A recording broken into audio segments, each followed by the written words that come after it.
नाही आपण आपल्या नित्य कर्मामध्ये कोण्याही जीवाचा न घडो मग अवतीर्ण झाले. फक्त ते सांगेल ना त्या देवाला ऐकावं लागतं. एका ठिकाणी वर्णन करत आलेले होते आणि छोटे कुटीमधून त्यांनी या ठिकाणी छोटासा व्यवसाय चालू केला आणि या ठिकाणी परिसरामध्ये लाकूड तोडायचा व्यवसाय केला.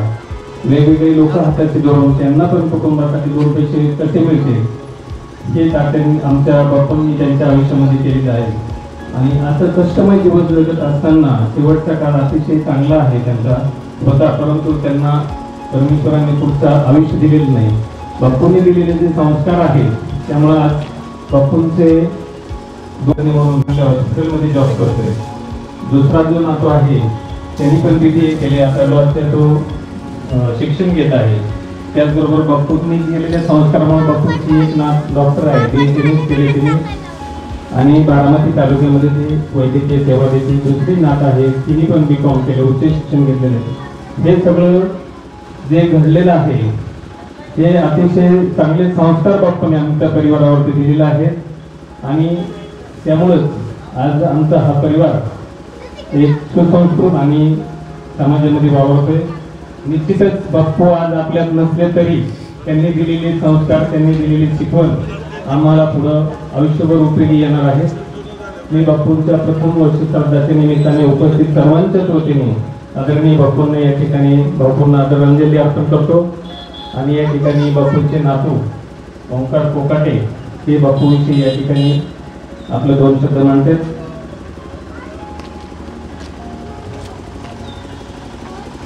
या विधीसाठी खास करून उपस्थित असणारे आमचे मित्र महादेव मोरे, ग्रामसेवक किशोर बनकर उपस्थित आहेत, तांदळी गावचे पोलीस पाटील भुजंगराव कळसकर उपस्थित आहेत.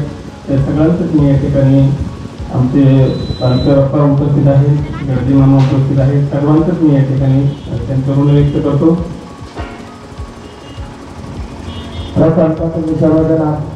उपस्थित राहिला व बापूंना आदरांजली देण्यासाठी या कार्यक्रमाला तुम्ही सर्वांनी मोठी संख्येने व मनातनाने उपस्थित राहिला तुमच्या मनापासून आभार मानतो. खरं तर ह्या ठिकाणी जिथं उभा राहिलो इथं उभा राहिल्यामागं हा मोलाचा वाटा सभापती काकांचा.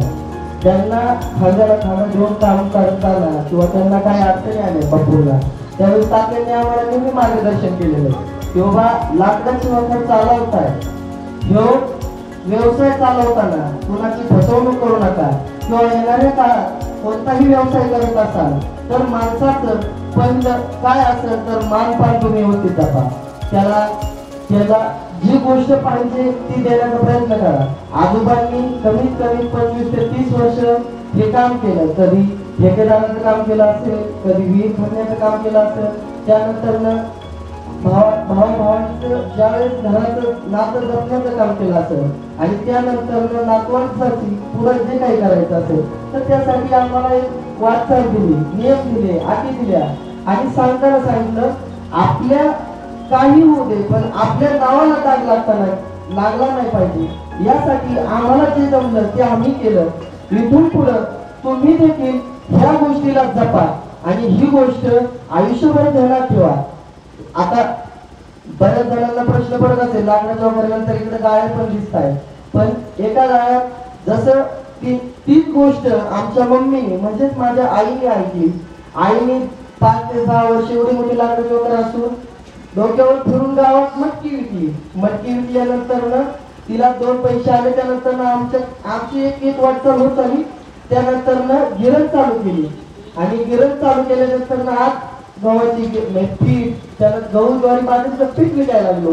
पीठ विकता नंतर ना आता घर बांधायचं. घर बांधल्यानंतर बोर लागला, बोरला पाणी येतलं आणि पाणी लागल्यानंतर ना आता वडिलांची आणि आई वडिलांची दोघांची इच्छा झाली की आपण एका घरात फिल्टर चालू करू. म्हणजे व्यवसायाच्या दृष्टिकोनातून पुढे जाण्यासाठी आणि तुम्ही व्यवसाय काहीतरी करा, तुमच्यामुळे 4 लोक जगतील आणि तुमच्यावर विश्वास ठेवून ते तुमच्याकडे येतील. या गोष्टीचं तुम्ही भान ठेवा आणि तुम्ही सर्वांनी म्हणजे आमच्या खरं तर मी म्हणेन पाठपुणे परिवार असेल, राहील असेल, इथं जवळपास आज आमच्या विश्वास ठेवून 16 गावातले लोक आमच्याकडे 16 ते 17 गावातले लोक आमच्या विश्वास ठेवून सरपणाला येतात भविष्यातही आमच्या चांगल्या पाण्याला मदत करतील आणि तुम्ही अशीच आमच्यावर आशीर्वाद ठेवा एवढंच सांगेल आणि बापूंना ही खऱ्या अर्थानं आदरांजली ठेवेल एवढंच सांगतो आम्ही सांगतो. यानंतर शिरूर तालुका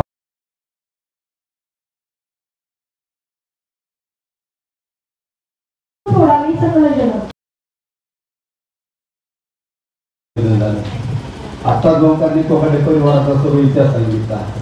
बापूंनी मुलांनी कशा पद्धतीने संसार केले पाहिजे, कसा आचार झाला पाहिजे, हे आज जरी बापू आपल्या जरी नसले तरी पण बापूंची जी नाव जी कीर्ती आहे ती त्यांचा वारसा पुढे चालवतात हे सुंदर असं काम केलेलं आहे.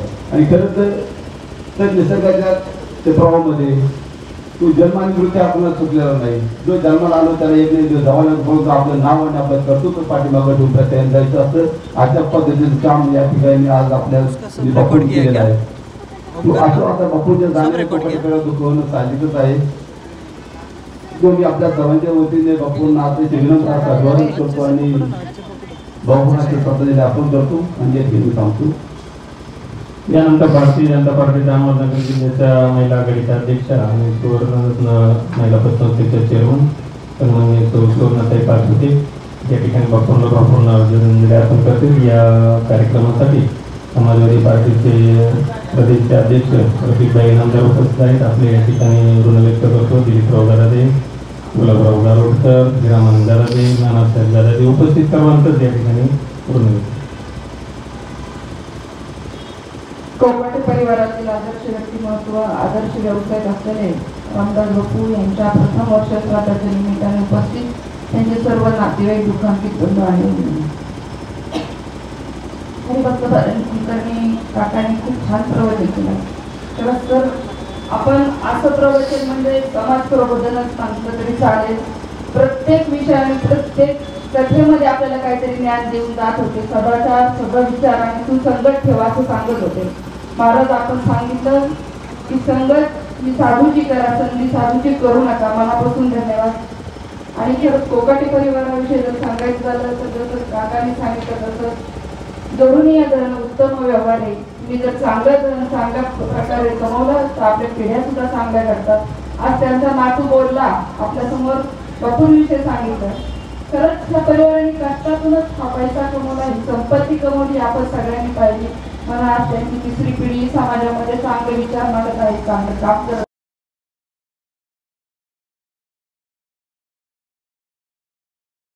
कैलासवासी रामभाऊ कोकाटे यांना आपल्या समजावून 1 वर्ष झालेला आहे. त्यांच्याबद्दल सांगताना ओंकार भाऊक झाला. यातच मला वाटतं बापूंची जाणीव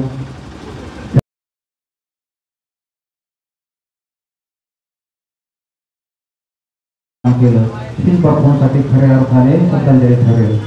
आपण सर्वजण आमच्या कोकाटे परिवाराचं दुःख हलकं करण्यासाठी उपस्थित राहिला त्याबद्दल मी सर्वांचं ऋण व्यक्त करतो आणि आमचं धन्यवाद. यानंतर सर्वांनी सामुदायिक श्रद्धांजलीसाठी आपापल्या जागेवरती उभं राहायचं. हरिभक्त पराय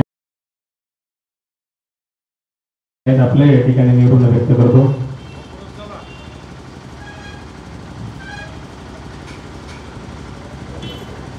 आता येणे आगे जुने मध्ये जावे पसायला ते फळांचे गणपती